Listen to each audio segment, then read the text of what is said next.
Friday, the 1st of January, 1915. Sailing on board the Ulysses 10 days from sunny Victoria for a destination which can only be known on the rear pages of this diary. Left Albany 2 days ago after a very smooth passage from Melbourne. Food very good, but slightly Moorish. Troops made voluntary parade to the cookhouse demanding more. Things seemed as though they threatened mutiny for a while, but after an explanation by our major, meals were dished up by our mess orderly in somewhat similar style as we get at Home Sweet Home. Saturday, the 2nd of January, 1915. Sleeping out is a practice taken up very largely on board. Unlike camp life, we are swung in hammocks instead of the waterproof sheet on the hard ground. On gazing down from the upper deck, one can see hammocks swinging from every available holder. Our Company C of the 14th Battalion is unfortunate to strike guard. Every man is given a special duty, and for some of us it lasts through the night and morning until 8 a.m. Not very interesting, walking about all night trying to keep awake on guard. Sunday, the 3rd of January, 1915. A very easy day. Only a morning inspection of our crockery dishes, etc., which must be kept scrupulously clean, and then 3 church parades. A very effective sermon was preached on bad language with its causes and effects. The formation of a choral society, which we think will take well. Monday, the 4th of January, 1915. Plenty of physical exercises. If I keep at this well, I'm sure I'll be more than 10 stone before the return. Also, an examination on the rifle made the day very interesting. Second dose inoculation, after which the usual cry is, keep away from my arm. Tuesday, the 5th of January, 1915. 2 weeks sailing from Melbourne. On looking from astern, one is able to detect the order in which we are sailing. 17 troop ships in close formation of 3 columns. Wednesday, the 6th of January, 1915. In the vicinity of the equator, so you can imagine what the heat is. Lolling about the deck in armchairs all day, one is tempted to cast his thoughts back on Home Sweet Home. Thursday, the 7th of January, 1915. Early this morning, we are blessed with a tropical shower. These showers are as thick as the heaviest rainfall we have at home and come up within a few minutes' notice. Friday, the 8th of January, 1915. Excessive heat still prevails, and on strolling about the deck, stepping over prostrate friends, one thinks he is the only being on board with energy. 8 p.m. on upper deck, a drink of ice water, lemon squash. Saturday, the 9th of January, 1915. Heavy tropical showers. Men are parading again about tainted food. A row of dishes along the deck, hundreds of men around. A dog is brought and put before the meat and sniffs food. Then immediately trots off hungry, amidst cheering from men. This is only one instance. Sunday, the 10th of January, 1915. Parson preached very good and effective sermon as usual. 8 p.m. All boats stop as a burial service is being conducted on the ANZAC. This is the second death in the second AEF. Monday, the 11th of January, 1915. We are crossing the line today. The sooner the better, for this heat is just about getting us under. Tuesday, the 12th of January, 1915. My 22nd birthday, a day from Colombo.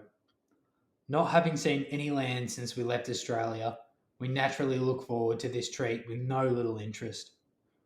We have orders today to get our equipment ready for a route march. Wednesday, the 13th of January, 1915. 4 o'clock this morning. Land in sight at last. 7 o'clock sees us anchored inside the harbour, which is cut off from the main water by a concrete breakwater.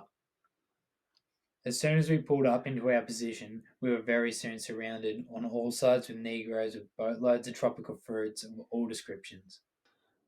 Several, more eager to earn money than the others, climbed up the ship's side to the upper deck and gave exhibitions of diving for 4 shillings a dive.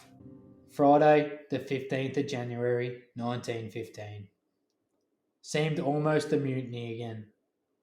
Hundreds of troops climbed down ropes into boats of eager and got ashore, after being so disappointed in not being allowed ashore.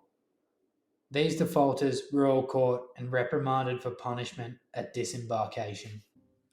Saturday, the 16th of January, 1915. The Fleet. Ulysses, Themistocles, Ceramic, Subic, Persic, Port Macquarie, Vestala, Ajana, Ayrshire, Barama, Border, Willowcra, Vandalia, Altonia, and 3 German boats. Monday, the 18th of January, 1915. All boats stopped for a burial. This is the 7th death since embarkation. Bodies are sewn up in a hammock and put overboard. I have no inclination for a death at sea. Wednesday, the 20th of January, 1915. We are at present sailing halfway between Colombo and Egypt. Expect to land at Aden for a route march. Thursday, the 21st of January, 1915. A thin line of smoke on the horizon early this morning caused a little excitement. Nearly every glass available was pointed in that direction. This continued until about 3 o'clock p.m. when it was discovered to be an armed merchant boat and not a German cruiser. Friday, the 22nd of January, 1915. Another burial at sea this morning, making the 8th since embarkation. Saturday, the 23rd of January, 1915. More land hove in sight today. Aden, a very fine spot. The first thing we saw was a huge rock appearing on the horizon like a cloud. We stayed here for about 8 hours. It is very interesting to see the different types of. These appeared to be a more civilized and a better class than those of Colombo. Although we anchored well out, we were soon surrounded on all sides by this tribe with boatloads of tin pines, dates, and Turkish and Egyptian cigarettes. These were going at 6 per 100 upwards to 2 shillings. I think we all have enough now to last us to end of war. Sunday, the 24th of January, 1915. At 2 a.m, we passed through the strait into the Red Sea. Hugging the coast of Africa all along, caravans can be seen drawn by mules down the steep mountain tracks. Another burial today, making the 10th. Monday, the 25th of January, 1915. Sailing up the Red Sea, we passed the 12 Apostles' Islands. Barren rocks jutting hundreds of feet upwards right from the water's edge, with a lighthouse on top. Tuesday, the 26th of January, 1915. In the Red Sea, no land in sight. We travelled 300 miles. This is a record for the voyage. Had no sleep until 1 o'clock in the morning. We were no sooner in our hammocks, one side, when landed out the other. Wednesday, the 27th of January, 1915. Travelled 295 miles. Land closing in on both sides, 195 miles to Suez. Thursday, the 28th of January, 1915. Arrived at Suez 4:30 this morning. Long before sunrise, we were surrounded again by this dark tribe. One thing we noticed, very difficult to distinguish women from men. Went down the freezing chamber on board. Friday, the 29th of January, 1915. Left Suez, up the canal we go, past alongside the British man-of-war, Ocean. Also a stone throw from the main street. First sign of active service. Trenches on both sides of canal. Gurkhas on the defence. We passed another man-of-war Requiem at Ismailia. Anchored here tonight. Saturday, the 30th of January, 1915, 7 a.m. Leaving this lonely place of one motor and several camels. We have camps on both sides. Gurkhas. We passed another British cruiser Swiftsure. Also in the canal, the banks are not more than a stone's throw from one end to another, except in the lakes of 82 miles in length. We took 2 days to do this journey. Arrived at Port Said 3:30 p.m. The most interesting port so far. The city is right on the banks of the canal, so we were soon surrounded by sideshows and native traders. Sunday, the 31st of January, 1915. Left Port Said 12 o'clock Saturday night. Fair sailing. We arrived at Alexandria 4 o'clock, where we are really going to land at last. Parson gave very impressive address, reconduct of first contingent. With the result on our arrival, absolute silence reigned supreme on board.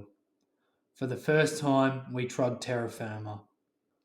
My vaccination taken very badly, so I stopped back on board while the others went for a route march through Alexandria. We all went ashore 7 o'clock p.m. and marched to the trains. At 9:35, we started for Cairo and from there to Heliopolis, arriving here at 4:20 a.m. A journey I shall never forget, thinking every minute was my last. I could not walk to the camp, got a lift in transports.